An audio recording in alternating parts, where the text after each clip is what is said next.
Welcome back for another Fetch AI price prediction analysis video, and at the time of this recording, Fetch AI continues to hold above the 20-day MA here on the 4-hour chart, which is now acting as support for us to continue gearing up.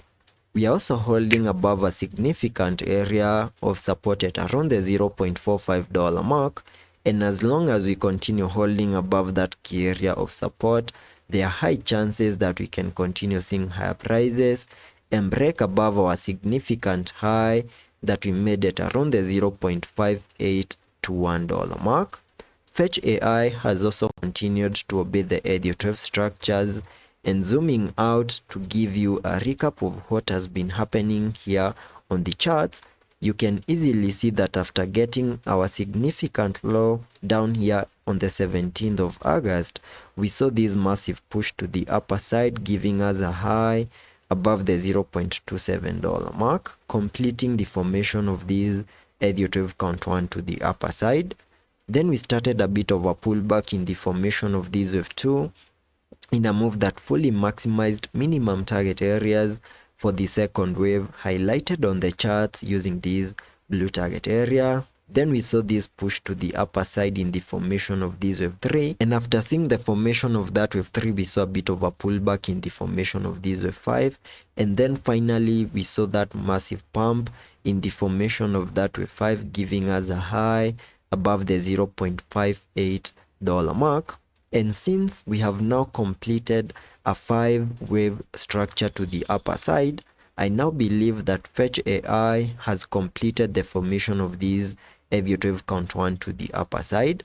and whatever we expect after seeing the formation of that first wave is a bit of a pullback in the formation of this wave 2, and once we have a low in place for the second wave, then we can expect another massive push to the upper side in the formation of this wave 3,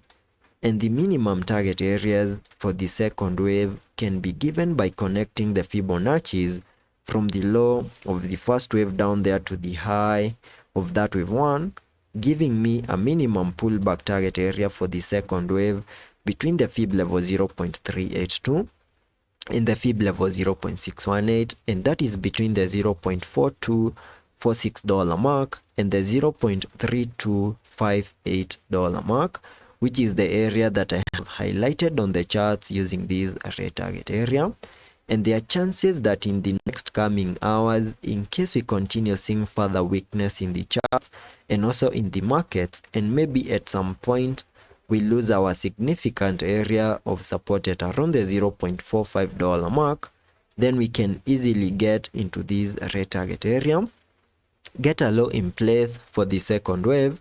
and once we have a confirmation that we have a low in place for the second wave, I will be expecting another massive pump here on the Fetch AI chart in the formation of that wave 3 to the upper side, possibly taking us maybe above the $0.9 mark. We also need to have in mind that there are also chances that since we are holding above the 20-day MA on the 4-hour chart, which is support, we are also holding above support at around the $0.45 mark. There are chances that Fetch AI can easily give us another push to the upper side and easily get above the high that we made in the formation of this wave 5 at around the $0.58 mark. That is another possibility that we need to have in mind, and in case such a movement plays out, then we can easily get above the $0.6 mark. And once that plays out, then we can say that the new high is the high for this wave 5 to the upper side. So that is what I'm keeping my eyes on the short term on the Fetch AI chart. Zooming out on the charts to also give you my long-term Elliott wave analysis, you can see that back in 2020 we saw our lows at around the $0.0525 mark before we picked in a 5-wave structure to the upper side in a move that gave us a high above the $0.61 mark, completing the formation of this Elliott wave count 1 to the upper side. And after seeing the formation of that first wave, we started a bit of a pullback in the formation of this wave 2 into the minimum target areas for the second wave, highlighted on the charts using this red target area, which is an area that we have not fully maximized, and chances are we now have a low in place for the second wave, and in the next coming weeks or maybe months, we are going to continue seeing an even more impulsive move to the upper side in the formation of these wave 3. And the minimum target areas for the third wave can be given by connecting the trend-based Fibonacci from the low of the first wave to the high of that wave 1, then dragging the fibs to the low of the second wave, giving me a minimum target area for the third wave at a fib level 1.618, and that is above the $1 mark, which is the minimum that we can expect that wave 3 to the upper side to do. So that is what I'm keeping my eyes on the short term and also on the long term, and those are my pullback target areas.